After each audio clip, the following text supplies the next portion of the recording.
Kamusta? Welcome back sa Italy series. Ako si Leslie sa likod ng kamera para sa Photo Jordi at may isa na naman kaming kamanghamanghang kwento para sa inyo ngayon. Nakatayo kami ngayon sa harap ng $1,000,000 na villa dito. Makikita ninyo ang puting marmol dito. Napakaganda ng gusaling ito kasama ang mga haligi. Dati itong pag-aari ng mayamang pamilyang Italiano. Di namin tsak ang kasaysayan pero iniwan ito noong 2010.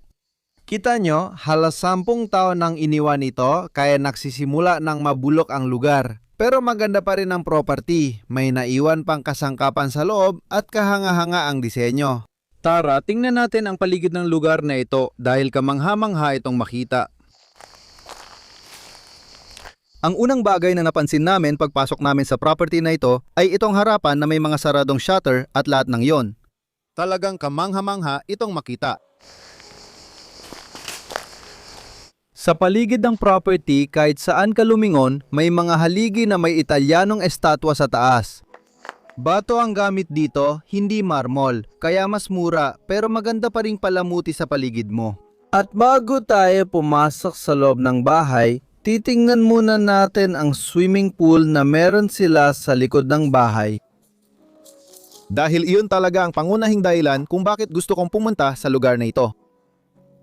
May napakagandang swimming pool dito sa likod na napapalibutan ng mga estatwa.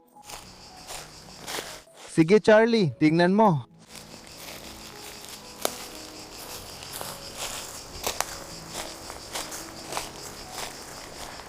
Matapos ang mga taon ng pagkabulok, tinubuan na ito ng baging sa loob. Sa kasamaang palad. Dati, kamangha-mangha ang swimming pool na ito. Gusto ko talagang tumira sa lugar na ito. Doon may parang bintana, kita mo? Cool. Gusto kong tingnan yon. Pupunta ito sa server. Sige, tara na. Halika na, Johnny. Tingnan mo kung gaano kalaki ang swimming pool na to. Oh. Ay, sobrang dami na ng damo. Pero dati, napakaganda ng pool na to. Wow. May natitira pang tubig sa loob. Oo, siguro ayaw mong lumangoy dyan. Nandito yung bintanang binanggit ko kanina. At sa tingin ko, oo, kasi nakita ko doon, alam mo yon, may hagdan pababa sa silong. Pag nasa silong na tayo mamaya, titingnan natin kung pwede tayong pumasok sa likod. Baka may kwarto doon at kita agad ang swimming pool. Medyo kakaiba talaga. Dito makikikat mo ang likod ng villa. Maganda rin siya. Makikita mo na nagsisimula na ang pagkabulok. Kung hindi nila ito ayusin agad, tuluyan na itong mawawala. Nakakalungkot naman yon. Gusto ko ang disenyo nito. May dalawang estatwa na tila nag-aanyaya paakyat sa hagdan papunta sa parang tambayan. Baka may upo ang bata doon. Tingnan natin ng mas malapitan. Baka nagba-barbecue sila dito pag tag-init. Sarap tumambay dito sa itaas at kita mo ang swimming pool. Baka may mga batang naliligo roon. Wow! Oo, dati may mga upuan at gamit dyan pero nawala na. Yung mga gilid na lang ang natira. Oo, may mga sira ng estatwa rito. Grabe. Pati rin sa side na to. Oo, may dalawa pa tayong estatwa para malampasan ng babaeng ito. At pagkatapos ay nagkaroon siya ng sanggol, pero may mga pakpak ang sanggol kaya parang anghel na sanggol ito. Wow! At isa pa dito.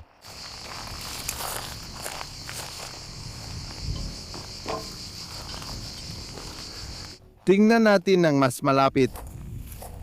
May hawak siyang isang sisne. Pumasok ka sa loob ng lugar. Tingnan natin anong naiwan dito. Una, simple at maliit ang ating kusina na may kahoy na pugon. Gustong-gusto ko ito. Sa Italia, madalas itong gamit sa pagbe-bake ng tinapay, pizza at iba pa. Kaya talagang espesyal yan. At pagkatapos, dadaan tayo dito. Karamihan sa mga kwarto ay walang laman, syempre. pero may ilang magagandang bagay na makikita. Jody, gusto mo bang pumunta muna sa basement at tingnan yung maliit na bintana? Oo, tara gawin natin yan. Oo. Curious lang ako kung ano nasa likod ng bintanang yon.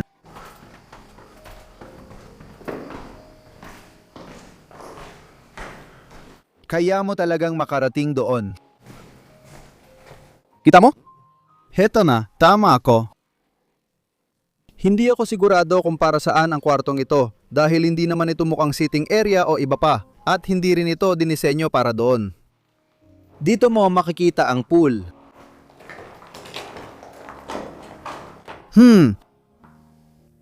Medyo kakaiba yon, di ba? Oo, talagang kakaiba. O baka hagdanan namin o kung saan ka pwedeng tumuyo. Oo, pero sa tingin ko parang sitting area o movie area dito kung saan pwede kang umupo, mag-relax tapos pagmasdan ng pool. Maganda sana para sa akin, pero hindi pala ganon. Baka hindi pa nila natapos ang kwarto. Karaniwan, ang mga kastilyo at mga mansyon na ganito ay may mga wine cellar din. Nagdududa ako kung meron ito. Hindi, dito lang nagtatapos. Mga pump lang na nandito. Oo, ang boiler at ang mga pump mula sa swimming pool. Tara, akyat tayo para makita natin ang lugar. Meron din tayong kwarto dito na dati ay sala. Makikita mo kung gaano kaganda ang mga kurtina dito, Jody. Magaganda talaga, ginamit nila para hatiin ang mga kwarto. Ginawa nilang mas maluwag ang lugar. Ngayon, meron na tayo nito. Hindi siya organ pero parang electric piano, tama ba? Wow! Ito, luma na itong klase. Gusto ko talaga ang fireplace na ito. Kita mo, may gold plating pa. Talagang Italiano. Wow! Tingnan mo ang obra maestra na yan. Karaniwan talaga sa Italia na ang mga abandonadong villa at bahay ay laging may kahangahangang disenyo sa mga pader at kisame. Nakikita rin natin dito, may mga ukit sa pader. Makikita mong parang may mga bulaklak dito o kung ano mga ganon. At pagkatapos, meron din silang ganitong disenyo dito. Naglagay pa sila ng disenyo sa harap ng radiator. Nakikita mo ba itong radiator? May pandekorasyong panel pa sila sa harap para takpan ito.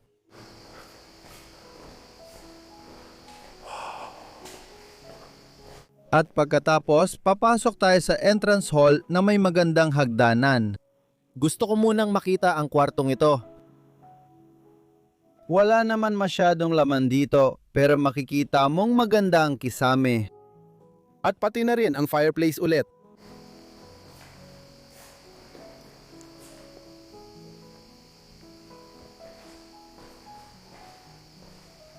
Pagkatapos, titingnan natin mga palapag sa itaas. Pero gusto kitang pigilan sandali, Jody. Tingnan mo ang railing ng hagdang ito. May upholstery ito at napakaganda ng pakiramdam. Napakalambot. Pinag-isipan nila lahat ng detalye rito. Walang tinipid sa gastos. Marmol na hagdanan. Yung kisame, parang highlighter. Para saan to? Oo, ito ang pinakamagandang disenyo. Tama ka. Dati, may magagandang chandelier dyan, pero wala na ngayon. Gusto ko ring makita mo yung bakal na disenyo sa loob ng hagdanan. Tingnan mo, imbakan ng alak. Itong mga napakabilis na aso, isinama nila sa disenyo dito. Hindi nga.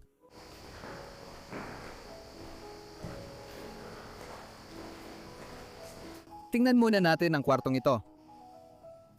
Wow. Wow. Magaganda ang kasangkapan dito. May disenyo sa paligid ng salamin. Dati may lababo dito, pero ang ganda rin ng mga gripo. Tingnan mo ang mga gripo na to. Dito mismo. At pagkatapos, Ito muna. Ito. una ang banyo, sabi ni Jody. Gagawin natin ito agad. Makikita mo sa bahagi na may marmol sa paligid ng mga bilog. Wow! Gaano kaganda yon? Kamangha-mangha talaga yon. Tinitingnan ko kung para saan itong lubid na to. Pero sa tingin ko may parang kortina dito na pwedeng hilahin gamit ang lubid. Oo, totoo yan. Oo, at ang huli nating makikita dito ay ang shower. Walk-in shower. Lahat ay gawa sa marmol.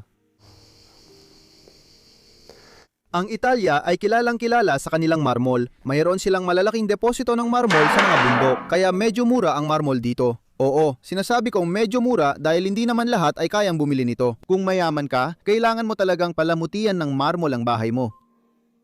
Pagkatapos, papasok tayo sa master bedroom. Isa ito sa pinakamagagandang kwartong nakita ko sa buong buhay ko. Makikita mo na ang kama ay hindi naman espesyal, isa lang itong bakal na kama. Pero isipin mo, may king size na kama dito na may kurtina at lahat. Tapos, meron pang ganitong disenyo dito at pati sa kisame na may mga anghel at iba pa. Talagang kamangha-mangha. Mukha itong parang lumang istilong Italiano, siguro mula pa nung panahon ng Imperyong Romano. Ang mga taong nagtatrabaho sa bukid nagpapabulaklak sa mga hardin ng hari. Mayroon tayong mga babae at lalaki na nananahi dito. Pagkatapos, may dalawa pa kaming kwarto na kailangan kunan ng video. Magsisisumula tayo dito at sa tingin ko, ito ay parang storage o lugar kung saan nag-iimbak ang may-ari ng mga tropeo, parangal at mga ganung bagay. Siyempre, mayaman siya at marami siyang nagawang kamangha-mangha gamit ang perang yon sa tingin ko. Kailangan niya ng lalagyan para sa kanyang mga tropeo. Tingnan mo ang mga kabinet na ito. Ang ganda ng pagkakadisenyo ng mga ito.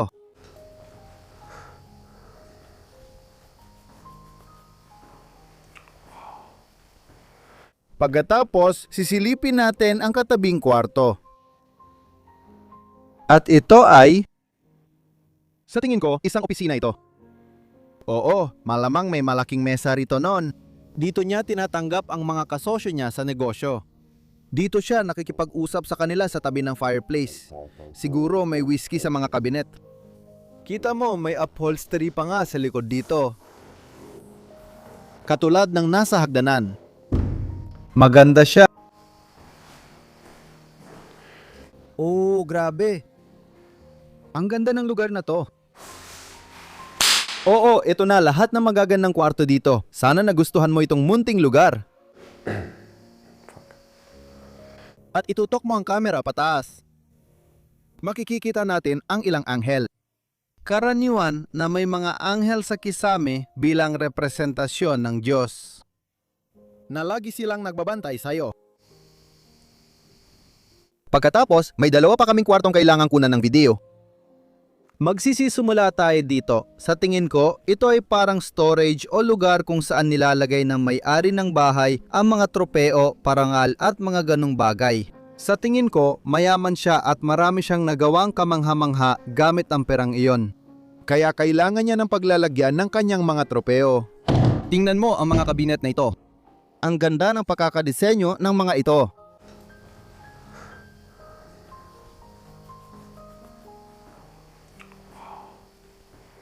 Pagkatapos, susunod nating titingnan ang katabing kwarto. At ito ay sa tingin ko, isang opisina ito. Oo, malamang may malaking mesa rito noon. Dito niya tinatanggap ang mga kasosyo niya sa negosyo. Dito siya nakikipag-usap sa kanila sa tabi ng fireplace. Siguro may whiskey sa mga kabinet. Kita mo, may upholstery pa nga sa likod dito. Pareho lang na nakikita natin sa hagdanan. Maganda siya. Iyon na ang lahat ng magagandang kwarto dito. Talagang nag-enjoy ako maglakad-lakad sa loob ng mga iyon. Makita ang magagandang likhang sining sa bawat sulok, ang ginto at marmol, at napakaganda lang talagang pagmasdan. Gustong-gusto ko itong $1,000,000 na villa. Sana nagustuhan mo rin. Ito ang serye sa Italia, kaya manatiling nakasubscribe para mapanood ang susunod na episode ng serye sa Italia.